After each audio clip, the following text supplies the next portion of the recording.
as we heard today from my colleagues and from the survivors, you know, it strikes me that there were two incredible themes.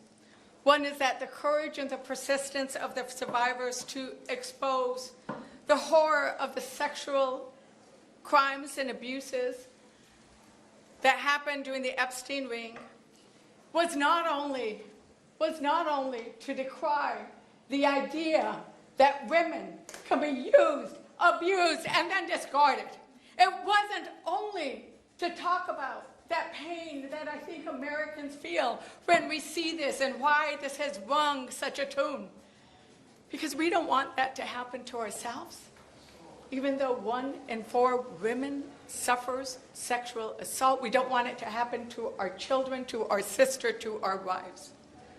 But we also are seeing in this moment that these women are some of the most powerful and consequential women of generations. Yes. Of generations. Because they have brought us to a moment where they are saying it is not okay for us to live in a society where the rich and the powerful and the well-connected get away with anything and everything, and that is what has happened until today and until you all started and did stop. Because it was your persistence, it was your courage that is contagious that has brought us here. And it has brought us to a point where 3 million files have been released, 3 million have not. 3 million have not. And it has brought us to a point where we know that even as those files are released, that the Epstein survivors, the up to 1,000 girls and young women, don't have recourse. Because when the Department of Justice refuses to criminally investigate, they cannot sue civilly. So that is why Virginia's law is so important. And it is important that we pass Virginia's law because the abusers should not have time as one of their weapons. And right now they do. Because right now the statute of limitations is 10 years. And what can you do in 10 years? You are simply recovering from the trauma that you have gone through.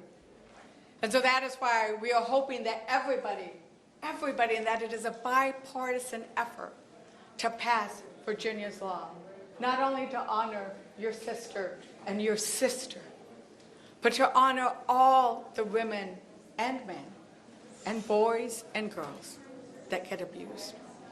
Because what the Epstein survivors have taught us, and what this moment is about, is that we matter.